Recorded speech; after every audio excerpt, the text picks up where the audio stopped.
Alright, so how's it going, guys? Today we're going to show you how to code off the RDC of the run flat monitor using NCS Expert. A lot of guys are curious about that, so we're going to finally show you how to do it.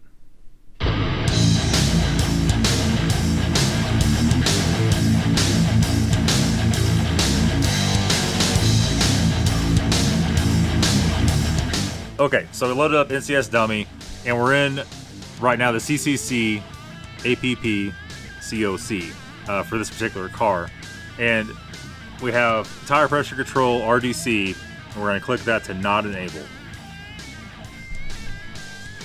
Okay, so we're jumping over to the combi, and you can see we're in E60 CO7. That depends on what year and make you have.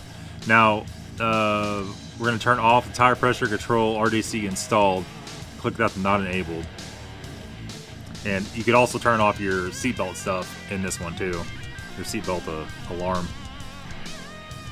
Okay, so we're in the same module here, and we're in the RDC APPL monitor. We're going to go ahead and switch that off, and that is also another feature of the RDC, or tire pressure control.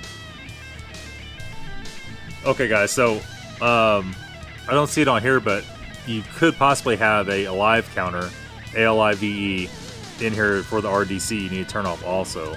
This particular one I don't believe has it, but be on the outlook for that. Alright guys, so here's the very last one. This is the dynamic stability control COC on this car, and this is tire puncture warning RPA installed. You need to check that to not enabled. Okay, so we're in the same one, and we're going to want to go and code off the tire puncture warning threshold values for 1, 2, 3, and 4.